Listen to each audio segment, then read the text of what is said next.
નમસ્કાર વિદ્યાર્થી મિત્રો, હું કેતન મોલિયા તપોવન સાયન્સ એકેડેમીમાં આપનું હાર્દિક સ્વાગત કરું છું. આજે આપણે અગિયાર સાયન્સ ભૌતિક વિજ્ઞાન ચેપ્ટર નંબર 6 કાર્ય ઉર્જા પાવરમાં આપણો અભ્યાસ શરૂ કરીશું અને આગળના ટોપિક જોઈશું. બરાબર, ચાલો નેક્સ્ટ ટોપિક છે 6.3 કાર્ય. તો આપણે ચેપ્ટરમાં વિભાગોમાં કાર્ય પહેલાં છે, પછી ઉર્જા છે, પછી પાવર છે અને છેલ્લો પોઈન્ટ છે સંઘાત. એમાં આપણે મુખ્ય 4 ટોપિક ભણવાના છે. બરાબર, એમાં સૌથી મહત્વનું પહેલાં કાર્ય. તો કાર્ય તો પહેલાં તો કાર્ય જે છે, કાર્ય એ બળ અને તેના વડે થતા સ્થાનાંતર સાથે સંકળાયેલું છે. બરાબર, કાર્ય જે છે એ પદાર્થ પર લાગતા બળ અને તેના વડે જે સ્થાનાંતર થાય એની સાથે તે સંકળાયેલું છે. બરાબર, ચલો ધારો કે કોઈ પદાર્થનું દળ m છે, એની પર વેક્ટર f જેટલું બળ લાગે અને પદાર્થ એ બળની દિશામાં માફ કરજો, પદાર્થ જે છે એનું સ્થાનાંતર ધારો કે વેક્ટર d થાય છે. સમજો, ધારો કે મારી પાસે અહીંયા એક પદાર્થ છે, એની ઉપર ધારો કે આ રીતે બળ લાગે છે અને પદાર્થ જે છે એ સ્થાનાંતરિત થાય છે અને આ અહીંયા પહોંચે છે. બરાબર, આટલું જે છે એ સ્થાનાંતર કરે છે. બરાબર, તો હવે સમજો કે આ ખૂણો ધારો કે થીટા હોય તો બળનો આ ઘટક કેટલો થશે? f cos થીટા થાય. બળનો એ ઘટક કેટલો થાય? f cos થીટા થાય. તો આમાં કાર્ય આ રીતે વ્યાખ્યાયિત થાય કે બળ વડે થતું કાર્ય ઇક્વલ ટુ બળ વડે થતું કાર્ય ઇક્વલ ટુ સ્થાનાંતરની દિશામાંના બળનો ઘટક ગુણ્યા સ્થાનાંતરનું મૂલ્ય. જોજો, બળ વડે જે કાર્ય થાય ને આ રીતે વ્યાખ્યાયિત કરવામાં આવે કે સ્થાનાંતરની દિશામાંના બળનો ઘટક કેટલો છે? f cos theta. તો પછી કાર્ય w equal to f cos theta ગુણ્યા d. બરાબર, તો f d cos થીટા એટલે આમ પણ લખાય vector f dot vector d. તો બોલો, હવે તમને ખ્યાલ આવ્યો હશે કે આપણે ચેપ્ટરની શરૂઆતમાં અદિશ ગુણાકાર કેમ ભણ્યા? કારણ કે બળ અને સ્થાનાંતર એમનો અદિશ ગુણાકાર કરવાથી શું આવે છે? કાર્ય. તો કાર્ય એટલે બળ વડે થતું કાર્ય એટલે બળનો સ્થાનાંતરની દિશામાંનો ઘટક, બરાબર, ગુણ્યા સ્થાનાંતરનું મૂલ્ય f cos થીટા ગુણ્યા d એટલે આવશે f d cos થીટા. બોલ્યો ક્લિયર આટલું? ચાલો હવે જો કે આ જે કાર્ય છે એ કાર્ય શૂન્ય ક્યારે થાય આપણે એની ચર્ચા કરીએ. કે કાર્ય છે એ શૂન્ય ક્યારે થાય મારે જોવું છે. તો પેલો પોઈન્ટ કે જો d 0 થઈ જાય, સ્થાનાંતર જો શૂન્ય થાય, બરાબર, વેક્ટર d જો 0 થાય તો સીધી વાત છે કાર્ય કેવું થઈ જશે? 0. જો સ્થાનાંતર 0 થાય તો કાર્ય કેવું થાય? 0. બરાબર, ચલો ઉદાહરણ તરીકે ધારો કે કોઈ વેઇટ લિફ્ટર છે, કોઈ વેટ લિફ્ટર છે, એને ધારો કે 150 કિલોગ્રામનું દળ 30 સેકન્ડ સુધી ખભા પર રાખેલું છે. કોઈ વેટ લિફ્ટર છે, એને એના ખભા ઉપર 150 કિલોગ્રામનું દળ 30 સેકન્ડ સુધી રાખ્યું છે અને પછી એ શું કરે છે? નીચે મૂકે છે. તો એ 30 સેકન્ડનો જે સમયગાળો હતો એમાં વેઇટ લિફ્ટરે કેટલું કાર્ય કર્યું? તો ફિઝિક્સની દ્રષ્ટિએ એ કાર્ય શૂન્ય, એને કોઈ કાર્ય જ નથી કર્યું. કેમ? કારણ કે સ્થાનાંતર તો થયું નહીં કાંઈ. સ્થાનાંતર 0 એટલે કાર્ય 0. તો બોલો, પ્રસ્તાવનામાં તમને એવું કીધું હતું કે વ્યવહારમાં જે આપણે કાર્ય કહીએ છીએ તે અને ફિઝિક્સમાં જે કાર્ય છે તે બંને કેવા છે? અલગ અલગ છે. ખબર પડે? અહીંયા વેઇટ લિફ્ટરે કોઈ કાર્ય કર્યું નથી એવું સાબિત થાય. બરાબર, ચલો ક્લિયર થઈ ગયું આટલું? ચલો નંબર 2, બીજો પોઈન્ટ છે કે કાર્ય 0 ક્યારે થાય? તો કે જો બળ શૂન્ય હોય, બોલજો બળ જો 0 હોય તો પણ બોલો કાર્ય 0 થઈ જાય. જો બળ જ ન લાગે તો કાર્ય કેવું થાય? 0 થઈ જાય. બોલજો ખબર પડે. જો આમાં બળ 0 નહોતું, તમને ખ્યાલ આવે? આમાં બળ 0 નથી. F is not equal to 0. કેમ? કારણ કે વજન બળ તો લાગતું જ હતું ને નીચે. આમાં વજન બળ mg તો લાગતું જ હતું, એટલે બળ 0 નહોતું, પણ છતાં કાર્ય કેવું થઈ ગયું? 0. હવે જો આમાં બળ 0 પણ સ્થાનાંતર 0 નહીં. સ્થાનાંતર 0 નથી. પદાર્થ ગતિ પણ કરે છે પણ છતાં બળ લાગતું જ નથી. પદાર્થ ગતિ કરે છે અને બળ લાગતું નથી. બળ લાગ્યા વગર પદાર્થ ગતિ કરે એવું ક્યારે પોસિબલ બને? કે ધારો કે કોઈ સમક્ષિતિજ સપાટી પર, લીસી સપાટી પર, કેવી સપાટી? લીસી. કોઈ લીસી સપાટી પર પદાર્થને એક વખત ધક્કો મારીને છોડી દો એટલે એ પદાર્થ શું કરશે? એ બ્લોક જે છે ગતિ કરવાનું ચાલુ જ રાખશે. કોઈ પણ પ્રકારના બળ વગર, કોઈ પણ પ્રકારના બળ વગર એ પદાર્થ ગતિ ચાલુ રાખે છે. તો આ કિસ્સામાં બળ કેવું? 0. આદર્શ સપાટી લઈએ છીએ આપણે. આદર્શ ઘર્ષણ રહિત સપાટી હોય, લીસી સપાટી હોય તો પદાર્થ બોલો સ્થાનાંતરિત તો થાય જ છે ને, પણ કોઈ બળ લાગતું નથી. કોઈ પણ પ્રકારનું બળ લાગ્યા વગર પદાર્થ ગતિ કરે છે. તો અહીંયા પદાર્થ વડે કેવું કાર્ય થાય? 0. બોલજો ખબર પડી આટલી? ઓકે, કન્ફ્યુઝ નહીં થતા, ખ્યાલ આવે? ત્રીજું કે ધારો કે બળ અને સ્થાનાંતર સદિશો વચ્ચેનો ખૂણો 90 છે. જોજો, બળ અને સ્થાનાંતર સદિશ વચ્ચેનો ખૂણો કેટલો છે? π/2. જો θ π/2 હોય તો cos θ બરાબર cos π/2 બરાબર 0. cos θ બરાબર cos π/2 બરાબર શું થશે? 0. તો બોલો વેક્ટર F કેવા થઈ જશે? 0. બળ કેવું? 0. જો બંને વચ્ચેનો માફ કરજો કાર્ય કેવું? 0. જો બળ અને સ્થાનાંતર એમની વચ્ચેનો ખૂણો π/2 હોય તો કાર્ય કેવું? 0. ચલો 2 ઉદાહરણ તમને આપું. જો પહેલું ઉદાહરણ લઈએ કે ધારો કે કોઈ આ સપાટી છે, એની પર કોઈ બ્લોક પડેલો છે. તો બોલો વજન બળ mg તો લાગે જ. હવે ધારો કે હું આ દિશામાં બળ લગાડું છું તો એ આ દિશામાં સ્થાનાંતરિત થાય છે. તો અહીંયા વજન બળ જે છે, વજન બળ, એ વજન બળ વડે થતું કાર્ય 0. વજન બળ વડે થતું કાર્ય 0. કારણ કે વજન બળ તો આવું કોઈ કાર્ય કરાવતું જ નથી. પદાર્થ સ્થાનાંતરિત થાય છે તો કયા બળને કારણે? આ બળને કારણે. વજન બળને લીધે પદાર્થ સ્થાનાંતરિત થતો નથી. તો વજન બળને કારણે કાર્ય કેવું હોય? 0. બોલજો ખબર પડે તમને શું કહું તે? બળ પદાર્થ સ્થાનાંતરિત થાય છે પણ કોને કારણે? આ બળને કારણે.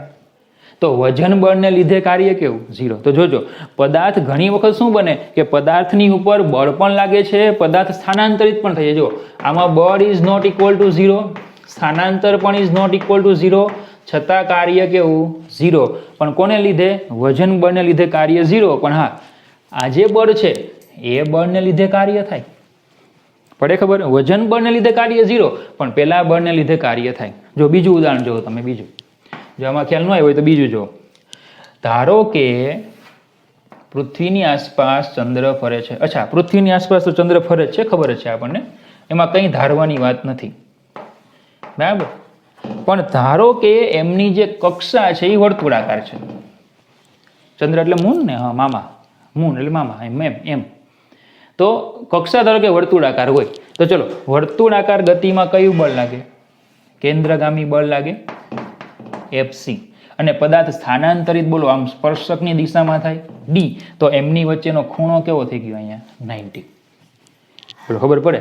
બળ લાગે છે, સ્થાનાંતરિત થાય છે, પણ F અને D વચ્ચેનો ખૂણો કેવો થઈ ગયો? 90. તો એનો મતલબ કે જે આ ગુરુત્વાકર્ષણ બળ લાગે છે અહીંયા, ગુરુત્વાકર્ષણ બળ વડે થતું કાર્ય 0 છે. ગુરુત્વાકર્ષણ બળ વડે થતું કાર્ય 0 છે, બરાબર. તો પૃથ્વી એ ચંદ્રને વર્ષોથી ફેરવે છે પણ એ કોઈ કાર્ય કરતી જ નથી. ખ્યાલ આવે છે? ફિઝિક્સની દ્રષ્ટિએ કોઈ કાર્ય છે જ નહીં. તો એવું કોઈ કામ ન કરવું જોઈએ કે જેમાં ફિઝિક્સની દ્રષ્ટિએ કાર્ય ન હોય. તો તમને એમ થાય કે સર તો આપણે વાંચવાનું બંધ કરી દેવું જોઈએ, કારણ કે ફિઝિક્સની દ્રષ્ટિએ વાંચવું એ પણ કાર્ય નથી. બરાબર? તો એવું બિલકુલ નથી કરવાનું આપણે. પણ હા, તમે એવું કાર્ય કરી શકો કે તમારી વાંચવામાં ડિસ્ટર્બન્સ કરે. દાખલા તરીકે નવરાત્રિમાં આપણે ગરબે ઘૂમીએ એટલે આપણે ગોળ ગોળ ફરીએ. તો ફિઝિક્સની દ્રષ્ટિએ કેટલું કાર્ય? 0. ફિઝિક્સની દ્રષ્ટિએ તમે કોઈ કાર્ય કર્યું નથી તેવું કહેવાય.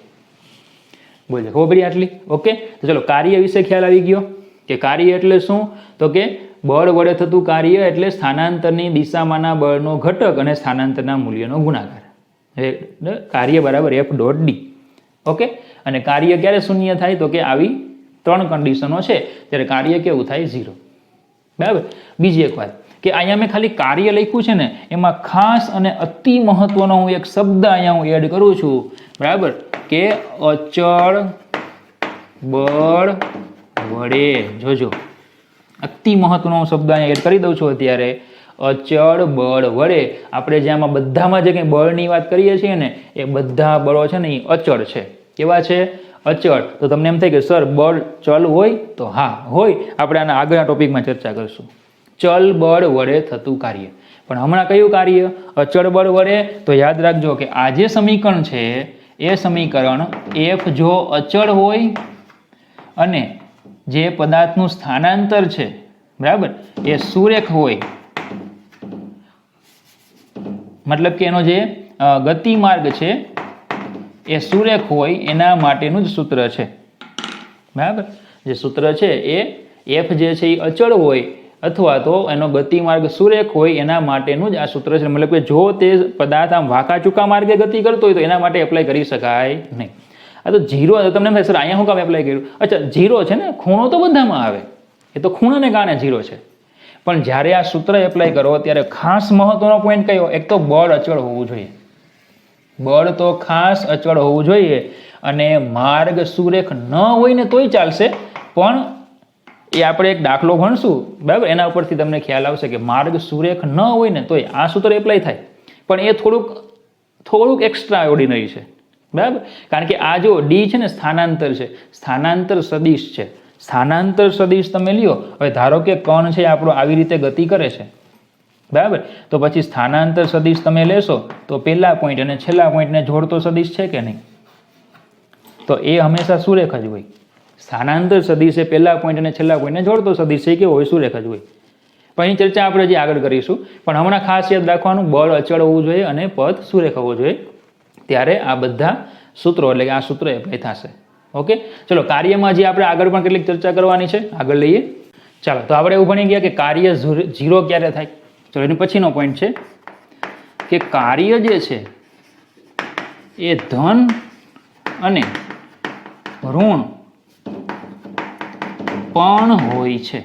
જોજો, કાર્ય જે છે એ ધન અને ઋણ પણ હોઈ શકે. દાખલા તરીકે ધારો કે થીટા એ <90 છે, બરાબર, અથવા તો થીટા જે છે 0 θ <90 છે, બરાબર. મતલબ કે પ્રથમ ચરણ છે.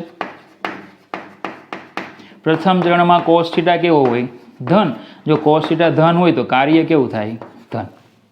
બરાબર. તો ધન કાર્ય એવું સૂચવે છે કે બળ વડે કાર્ય થાય છે. જો આ ફિઝિક્સમાં આવું છે, બળ વડે કાર્ય થાય એનો મતલબ કે કાર્ય ધન. બરાબર? આ હંમેશા યાદ રાખજો. ફિઝિક્સમાં આવું છે. કેમેસ્ટ્રી અને ફિઝિક્સ બંનેમાં અલગ છે. હા, જો કે આપણે આગળ થર્મોડાયનેમિક ભણશું ત્યારે આપણે આ શબ્દો બદલાઈ જશે. પણ હમણાં યંત્રશાસ્ત્રમાં આટલું યાદ રાખવાનું છે, કાર્ય ધન તો બળ વડે કાર્ય થાય. જો 90 θ < 180 એનો મતલબ કે દ્વિતીય ચરણમાં cos θ કેવો હોય? ઋણ. તો કાર્ય પણ કેવું થાય? ઋણ. તો જો ઋણ કાર્ય હોય તો પદાર્થ વડે બળની વિરુદ્ધમાં કાર્ય થાય છે. શું કહેવાય? પદાર્થ વડે બળની વિરુદ્ધમાં કાર્ય થાય છે. ઓકે. દાખલા તરીકે સમજો, આ ઋણ વાળું તમને જરાક સમજાવી દઉં કે ધારો કે કોઈ એક પદાર્થ છે, એને ધક્કો આપીને મૂકી દીધો એટલે એની ઉપર બોલો ઘર્ષણ બળ લાગવાનું અને પદાર્થનું સ્થાનાંતર બોલો આમ થાય છે. તો અહીંયા સ્થાનાંતર અને બળ એમની વચ્ચેનો ખૂણો કેવો થશે 180 થાય. તો cos theta equal to cos 180 equal to -1. તો બોલો કાર્ય W બરાબર વેક્ટર F ડોટ ડી મુજબ -FD થાય. તો કાર્ય કેવું આવ્યું ઋણ. તો ઘર્ષણ એમ કહેવાય પદાર્થ ઘર્ષણ બળની વિરુદ્ધમાં કાર્ય કરે છે. પદાર્થ બળની વિરુદ્ધમાં તો પદાર્થ ઘર્ષણ બળની વિરુદ્ધમાં કાર્ય કરે છે. તો મતલબ કે કાર્ય ધન પણ હોય, કાર્ય ઋણ પણ હોય અને કાર્ય શૂન્ય પણ હોય. બરાબર. તો 3 એ 3નું આપણે ડિસ્કશન કરી લીધું. ચાલો તો હવે લઈએ આપણે એના એકમો. એમાં પહેલો છે SI એકમ. બરાબર. તો ચલો બળનો એકમ ન્યૂટન, સ્થાનાંતરનો એકમ મીટર એટલે ન્યૂટન ઇન્ટુ મીટર, અથવા તો એને કહેવાય મહાન વૈજ્ઞાનિક જૂલ. બરાબર. એની યાદમાં એકમ લેવામાં આવે જૂલ. ચાલો હવે ન્યૂટન એટલે kilogram, metre (2) into metre, final થાય કિલોગ્રામ મીટર સ્ક્વેર (2). તો એનું પારિમાણિક સૂત્ર પણ આપણને મળે છે કે m1 L2 T-2. ચલો આ થઈ ગયો SI એકમ. હવે લઈએ CGS એકમ. તો CGS એકમ છે અર્ગ. ઘણા અર્જ એવું પણ કહે છે, પણ એને અર્ગ એવી રીતે વાંચવામાં આવે. અથવા તો બરાબર જો આ પ્રમાણે લઈએ તો ગ્રામ સેમી સ્ક્વેર (2). ગ્રામ સેમી સ્ક્વેર (2). તો આપણી અહીંયા મૂળભૂત ફરજ બની જાય કે આપણે SI અને CGS વચ્ચેનો સંબંધ ગોતી લઈએ. બરાબર. તો 1 જૂલ એટલે 1 kilogram metre square (2) equal to ચલો 10³ ગ્રામ 10⁴ સેન્ટીમીટર સ્ક્વેર, કારણ કે 1 મીટર એટલે 10⁵, તો એનો વર્ગ એટલે 4 સેકન્ડ તો જશે છે એટલે આ થઈ જશે 10⁷ ગ્રામ સેમી સ્ક્વેર (2), 10⁷ ગ્રામ સેમી સ્ક્વેર (2). મતલબ કે 1 જૂલ બરાબર 10⁷ અર્ગ. 1 જૂલ એટલે 10⁷ અર્ગ. બરાબર. ચાલો અન્ય એકમો પણ છે. બરાબર. આ SI અને CGS એ પછી એના કેટલાક બીજા પણ એકમો છે. બરાબર. દાખલા તરીકે એક એકમ છે ઇલેક્ટ્રોવોલ્ટ, EV. શું કહેવાય એને? ઇલેક્ટ્રોવોલ્ટ. બરાબર. 1 ઇલેક્ટ્રોવોલ્ટ એટલે 1.6 ગુણ્યા 10⁻⁻⁹ જૂલ. 1 ઇલેક્ટ્રોવોલ્ટ એટલે 1.6 ગુણ્યા 10⁻⁻⁹ જૂલ. બરાબર. ઈનું મૂલ્ય તમને ખ્યાલ છે, વિદ્યુત ભારનો એકમ કુલમ. એમાં 1 E ઇલેક્ટ્રોન પરનો વિદ્યુત ભાર, એના ઉપરથી આ ઇલેક્ટ્રોવોલ્ટ એકમ આવે. હમણાં કંઈ બહુ જરૂર નથી, પણ યાદ રાખવા પ્રયત્ન કરો, ઇઝીલી યાદ રહી જાય. ઈનું મૂલ્ય કેટલું? 1.6 10⁻⁻⁹ જૂલ. બીજો કાર્ય અને ઉર્જા એના એકમો સમાન હોય એટલે ઉર્જાનો એક એકમ છે કેલરી. કેલરી. તો કાર્યના એકમને પણ કેલરી વડે દર્શાવવામાં આવે. બરાબર. 1 કેલરી એટલે તમને ખ્યાલ હશે 1 કેલરી 4.186 જૂલ. 1 કેલરી એટલે 4.186 જૂલ. બરાબર. તો આ રીતે પણ કાર્યને દર્શાવવામાં આવે. ઓકે. કેલરીના સંદર્ભમાં, એટલે કે બેઝિકલી કેલરી જે છે ને એ ઉર્જાની વાત થતી હોય ને ત્યારે, કારણ કે કાર્ય અને ઉર્જા બંનેના એકમ સરખા જ હોય. બરાબર. આપણે આગળ નેક્સ્ટ પોઈન્ટ જે છે એમાં ભણીશું. એક બીજો આપણને બુકમાં એકમ આપ્યો છે કિલોવોટ અવર. શું કીધું છે? Kilowatt hour. 1 કિલોવોટ અવર એટલે 3.6 ગુણ્યા 10⁶ જૂલ. પણ ખરેખર આ નથી, ખોટું છે. જૂલ પ્રતિ સેકન્ડ આવે અને આ પાવરનો એકમ છે, પણ બુકવાળાએ કાર્યની સાથે જોઈન્ટ કરી દીધું એને. બરાબર. કિલોવોટ અવર આપણે પાવર જ્યારે ભણશું ને ત્યારે એકમની ચર્ચા કરશું. કિલોવોટ અવર 3.6 ગુણ્યા 10⁶ જૂલ, પણ ખરેખર જૂલ નથી, જૂલ પ્રતિ સેકન્ડ છે. 1 સેકન્ડમાં આટલા જૂલ કાર્ય થાય તો 1 કિલોવોટ અવર કહેવાય. ખબર પડે? પણ એ કોનો એકમ છે? ખરેખર પાવરનો છે. એટલે આપણે કાર્યમાં એને લખવાની જરૂર નથી. પાવર જ્યારે ભણશું ત્યારે આપણે એનો ઉલ્લેખ કરશું. બરાબર. તો ચલો કાર્ય એની વ્યાખ્યા આપણે ભણી ગયા શરૂઆતમાં, પછી કાર્ય 0 ક્યારે થાય એની ચર્ચા કરી, ધન અને ઋણ ક્યારે થાય એની વાત કરી, અને પછી એના બધા એકમો, એસઆઈ એકમ, સીજીએસ એકમ અને અન્ય કેટલાક એકમો. ઓકે, ચાલો ખ્યાલ આવી ગયો. ચાલો હવે આપણે આગળ આ અચળ બળ વડે થતું કાર્ય હતું, હવે આપણે લઈશું ચલ બળ વડે થતું. ચાલો નેક્સ્ટ ટોપિક છે ચલ બળ વડે થતું કાર્ય. આપણે આગળના પોર્શનમાં અચળ બળ વડે થતું કાર્ય ભણી ગયા હતા, બરાબર? કે જો બળ અચળ હોય, કે બળ જો અચળ હોય તો કાર્યનું સૂત્ર હતું W બરાબર vector F dot vector D, અને સાથે એમ પણ કીધેલું કે ગતિમાર્ગ સુરેખ હોવો જોઈએ એમ, બરાબર?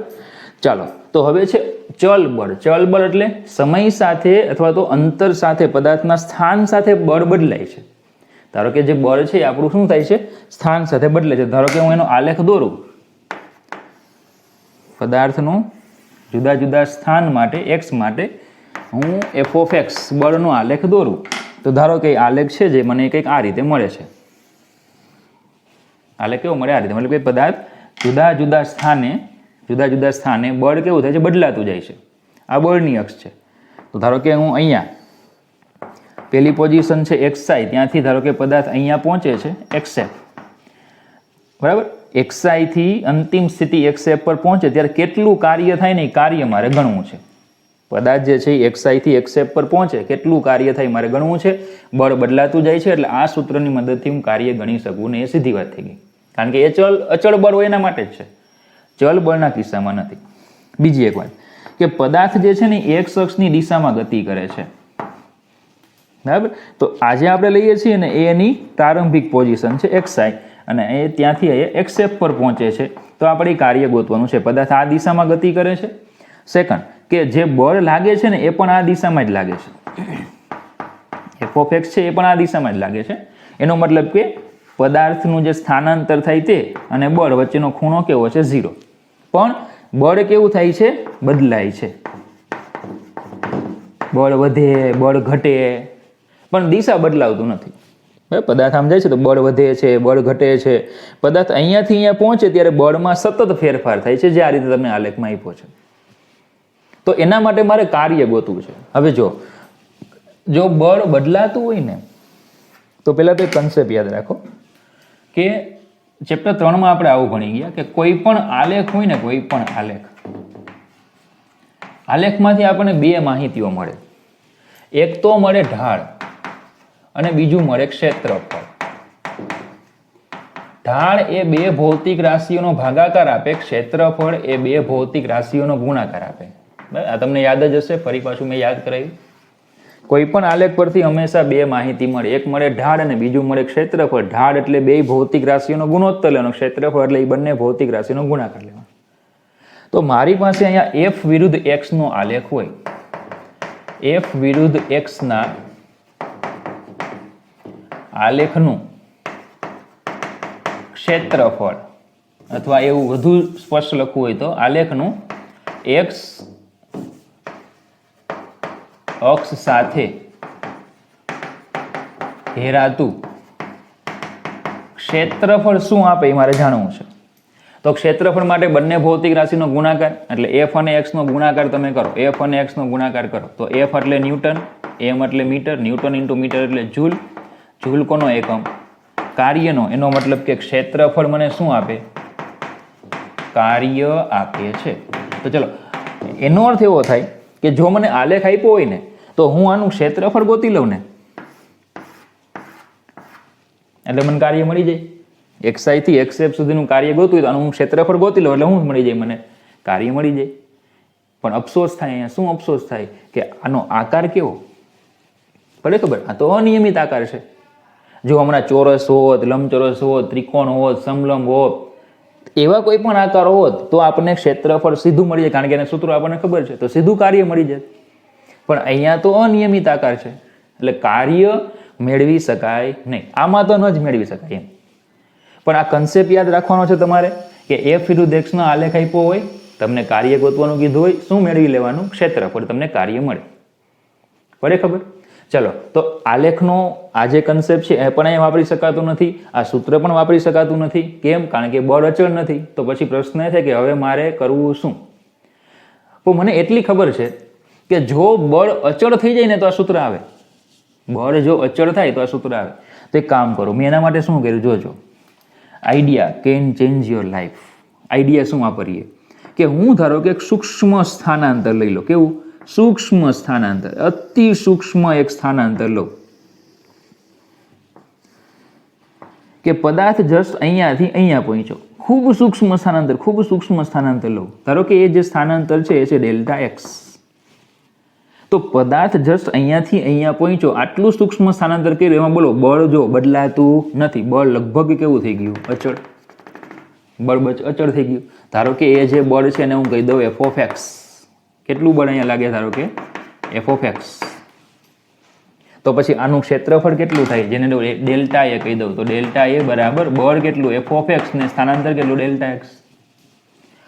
તો આ મને શું આપશે કે ડેલ્ટા એક્સ જેટલા સૂક્ષ્મ સ્થાનાંતર માટે બળ અચળ બનતું હોવાથી કાર્ય ડેલ્ટા ડબલ્યુ બરાબર ક્ષેત્રફળ એટલે કે F of X delta x. જો શું કહે છે કે આટલા સૂક્ષ્મ સ્થાનાંતર પૂરતું બળ કેવું થઈ ગયું? અચળ. આટલા સૂક્ષ્મ સ્થાનાંતર પૂરતું બળ કેવું થાય? અચળ. તો પછી જો બળ અચળ હોય તો એફ ડોટ ડી સૂત્ર એપ્લાય કરી શકાય. ચલો, મેં પહેલાં જ કીધું થીટા 0, જે દિશામાં પદાર્થ ગતિ કરે એ દિશામાં બળ લાગે છે. થીટા 0 એટલે સીધું શું થઈ જાય? F D. તો F of X delta X. આટલું કરવાથી, આટલો ગુણાકાર કરવાથી મને આટલા સૂક્ષ્મ સ્થાનાંતર માટેનું કાર્ય મળે. બરાબર? ખબર? આટલા સૂક્ષ્મ સ્થાનાંતર માટે કાર્ય મળે. તો પછી આખા માટે મારે કાર્ય જોતું હોય તો શું કરવાનું? આવા જેટલા પણ સૂક્ષ્મ સ્થાનાંતરો લઈએ, મતલબ કે આવી સૂક્ષ્મ પટ્ટીઓ આપણે પાડતા જઈએ. બરાબર? આવી જે સૂક્ષ્મ પટ્ટીઓ છે આપણે લેતા જઈએ, બળ અને ડેલ્ટા એક્સનો ગુણાકાર કરતા જઈએ. બરાબર? એનો ગુણાકાર કરતા જઈએ અને પછી સમગ્ર માટે શું કરી નાખવાનો? સરવાળો.